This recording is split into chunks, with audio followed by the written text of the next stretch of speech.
ایسا نامناسب ہے لیکن کیا کروں، یہ خناس اپنی کھوپڑی سے نکال دو. یہ جادو ٹونوں کے اثر اکثر انہی پہ ہوتے ہیں جو ان چیزوں میں وہم میں مبتلا ہو جاتے ہیں. میں تو عاملوں سے کہتا ہوں جس نے جو جادو کرنا ہے، جو جن چڑیل بھوت بھیجنی ہے ہمارے گھر بھیج دے، میرے پاس بھیج دے. یہاں پہ بھیجا اب تک کسی نے ہے ہی نہیں. یہ سالے پٹھان ہوٹل سے 2 پراٹھے نہیں اٹھا کے لا سکتے. اتنا بڑا جن اٹھا کے کیسے لے جائیں گے؟ یہ اتنا بڑا جن کہاں سے لے کے جائیں گے؟ یہ انہی پہ اثر انداز ہوتے ہیں جو ان کی عقیدت اور محبت میں مبتلا ہو جاتے ہیں. انہی پہ ان کا زور چلتا ہے. ایک عامل کو میں نے کہا لیا بھائی میرے سامنے بھی ذرا جن چڑیل بھوت بھیج. اس نے پتہ ہے کسی کو کیا کیا؟ مفتی نے حصار کھینچا ہوا ہے اپنے گرد، جنات سے بچنے کا حصار کھینچا ہوا ہے. میں نے جو جو چیزیں کھینچی ہوئی ہیں سب کو پتا ہے. میں تو سب کے سامنے ہوں. یعنی میرے تو حالات ایسے ہیں کسی سے کوئی ڈھکے چھپے نہیں. ادھر نکل کے گھر جائیں گے، گھر بھی ہمارا اللہ برکت دے، اور اس میں کوئی میرا خفیہ کمرہ بھی نہیں ہے گھر. ادھر سے گئے، کس وقت حصار کھینچا، حصار ہوتا کیا ہے، یہ کھینچتے کیسے ہیں، میں تو یہ بھی نہیں پتا. مجھے تو لوگ کہتے ہیں آپ خانقاہ کھولیں، آپ بیٹھ کے لوگوں کو ذکر کرائیں. میں کہتا ہوں مجھے کون بٹھائے گا اس میں؟ پہلے پیر و مرشد کا خود بیٹھنا بولو ضروری ہے. ہم نے تو ایسے ایسے پنگے لیے ہوئے ہیں کہ ہمارے لیے بیٹھنا ممکن ہے ہی. پنگے شادیوں والے، سکون سے بیٹھنا ہمارے لیے ممکن ہے ہی نہیں. ادھر سے نکلے کوئی نہ کوئی بچہ پرچی لے کے آیا ہوا ہوتا، 6 انڈے لکھا ہوا ہوگا. ایسا آدمی سکون سے بیٹھ سکتا ہے؟ اس کے سر میں درد ہے، اس کی ٹانگ میں درد ہے، اس کے کھوپڑی میں کچھ ہو گیا، آج اس کے پھوڑے نکلے ہوئے ہیں، ٹھیک ہی نہیں ہو رہے. ہمارے نانا اللہ مغفرت فرمائے، ان سے کوئی پوچھتا تھا کہ وہ بھی امام تھے مسجد کے، مولوی صاحب گھر میں خیریت ہے؟ وہ کہتے تھے خیریت کم بختوں کے ہاں ہوتی ہے، جن کے آگے پیچھے کوئی ہو ہی نہیں. جیسے انگریز ہوتے ہیں نا، ایک آدمی ایک گرل فرینڈ ختم. میں تھائی لینڈ میں تھا، بڑے بڑے بنگلے دیکھے. میں نے کہا یار یہاں تو بڑی بڑی فیملی ہے. انہوں نے کہا کوئی بڑی بڑی فیملی نہیں ہے، ایک بڈھا ایک بڈھی. تو ان کے تو خیریت ہی ہوگی. جس کے گھر ہوتا ہے، بچے ہوتے ہیں، بھتیجے ہوتے ہیں، پوتے ہوتے ہیں، نواسے ہوتے ہیں، داماد ہوتے ہیں، بہویں ہوتی ہیں، اس کے ہاں خیریت نہیں ہوتی. اور یہ خوش قسمتی کی بات ہے، خاندان ہے. تو ایسی خیریت ہمیں نہیں چاہیے جو گوروں والی، کوئی بندہ ہی نہیں ہے تو خیریت ہی خیریت. غریب آدمی کی خیریت ہی ہوتی ہے. کیا خیال ہے؟ جیب میں پیسے ہی نہیں ہے، لٹنے کا خوف ہی نہیں ہے، جیب میں باہر نکال کے خیریت کے ساتھ سفر کر رہا ہوتا ہے. کیا خیال؟ ایسا ہی ہے نا، چڈی بنیان میں بھی گھوم لے کوئی پوچھنے والا، کیونکہ پرسنالٹی نہیں ہے، کوئی بے عزتی کا خوف نہیں ہے. دھوتی بنیان میں بھی گھومے گا. عزت بعض لوگوں کی بات، عزت نہیں ہے تو بے عزتی کا ڈر بھی نہیں ہے. خیریت ہی خیریت ہے یا نہیں ہے؟ کہتے ہیں نا ایک آدمی کسی علاقے میں گیا، واپس آیا، کہنے لگا اللہ کا شکر ہے میری عزت نہیں ہے.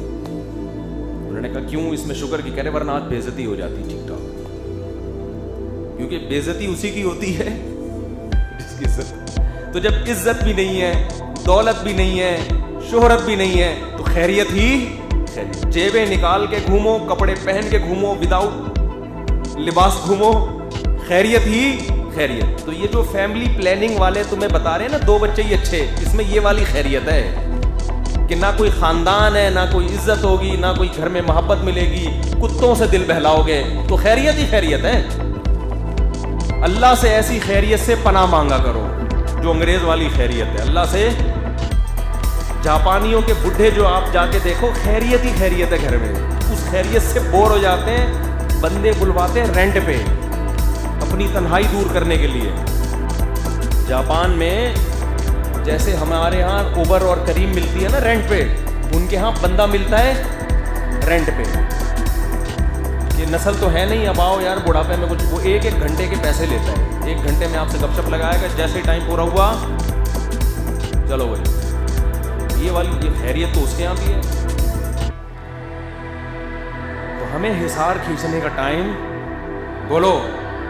ہم نے تو یہاں ڈاکٹر عبدالرزاق صاحب نے، اللہ ان کی عمر برکت دے، ان کو خود بتایا ہوا ہے کہ خود ہی ٹریس کر لیا کرو کون سی کمپنی کا بچہ ہے. یہ والا پہلے آ چکا ہے یا نہیں آیا. ہمارے پاس دماغ نہیں ہے. وہ لے آتے ہیں نا کہ یہ وہی والا ہے جس کو کل دوا دی تھی یا یہ دوسرا والا ہے. ان کو ہم سمجھا رہے ہوتے ہیں کہ رپورٹ ہی آئی ہے کہ یہ وہ والا نہیں ہے. ایسا نہ وہ اسی کو اس کی دوا اس کو دے دیں, اس کی اس کو دے دیں. تو میں نے کہا آپ خود ہی رجسٹر بنا کے رکھ لو بھائی اس کا.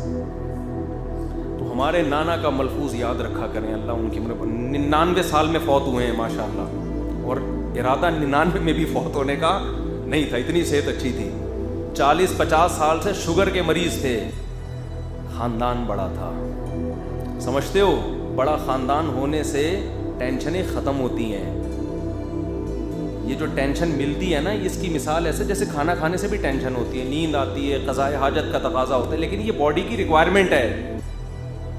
اسی طرح انسان کو اللہ نے خاندانوں کی شکل میں پیدا کیا ہے, انفرادی نہیں ہے. وہ پیدا ہوتا ہے تو ددیال ننیال خاندان ہوتے ہیں اس کے, تبھی تو محبت ملتی ہے. بچپن میں محبتیں لیتا ہے, بڑا ہو کر بچوں کو محبتیں دیتا ہے, اسی میں زندگی خوشی خوشی گزرتی ہے اس کی. پھر اس میں جو ٹینشنیں آتی ہیں وہ اس نوعیت کی نہیں ہوتی جو انسان کو ڈپریشن میں لے کے جائیں. ہاں کوئی بالکل ہی اپنی اولاد کو جاہل بنا دے, جنگلی بنا دے, بالکل ہی تربیت نہ کرے تو ایک الگ بات ہے. اور جن لوگوں کے بچے نالائق ہیں میں ان سے بھی کہتا ہوں, ضروری نہیں ہمیشہ نالائق ہوں. ہم نے اپنی زندگی میں دیکھا ہے بڑے بڑے نالائق جب باپ بوڑھا ہوتا ہے تو ایسی خدمت کرتے ہیں کہ آپ کی سوچ ہوتی ہے. بڑے بڑے چور ڈاکو ہم نے دیکھے ہیں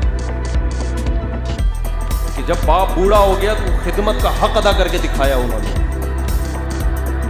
تو اس لیے یہ جو لبرل طبقہ ان کی باتوں میں مت آؤ, ان کے بڑھاپوں کو دیکھ کے عبرت حاصل کیا کرو, ان کے بڑھاپوں کو دیکھا کرو. تنہا ان کو کوئی پھر یہ ٹی وی چینل بھی نہیں پوچھتے, تھوڑی سی عمر. اور لڑکیوں میں تو یہ زیادہ ہوتا ہے کیونکہ عورتیں بہت جلدی بھلک جاتی ہیں, ان کو تو پھر بالکل بھی لفٹ نہیں. ہمارے ایک دوست کو ملی ایک ماڈل دبئی ایئرپورٹ پہ, وہ اپنا واقعہ سنا رہے تھے. وہ ماڈل ان کے پاس آئی اور میں نہیں تھا, وہ کہتے ہیں اپنا واقعہ بات ہے دوستوں کے رکھ کے ڈالتے ہیں, کیونکہ ماڈل آئی نا وہ انہی کے پاس آئی تھی, میرے پاس نہیں آئی تھی.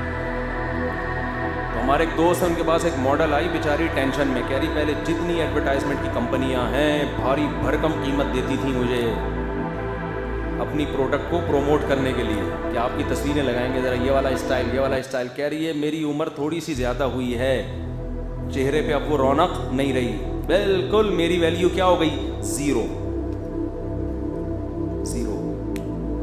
اور شادی بیاہ کیا نہیں, بچے ہیں نہیں, اس چکر میں کہ بھائی شادی ہوگی تو باؤنڈ ہو جاؤں گی, بچے ہوں گے تو پھر ماڈلنگ کون کرے گا, جا کے بچے پالوں گی یا ماڈلنگ کروں گی. تو وہ کہہ رہے ہیں مجھے اس بیچاری پر اتنا ترس آ رہا تھا. وہ خود فون کر رہی ہے کمپنیوں کو, وہ جب آ کے دیکھتے ہیں نا کہتے ہیں نہیں میڈم اب وہ بات, اب یہ اگر تصویر شیمپو کی بوتل پر آئی تو شیمپو کیا ہو جائے گا, ریجیکٹ. تو اس لیے جو فطرت کا بنایا ہوا نظام ہے بھائی, اس سے کیوں بغاوت کرتے ہو, فطرت سے کیوں لڑتے ہو. تو یہ حصار وثار ہمیں نہ کھینچنے کا ٹائم ہے بھائی, ہمیں تو فرائض واجبات پورے ہو جائیں بس, اللہ قبول کر لے.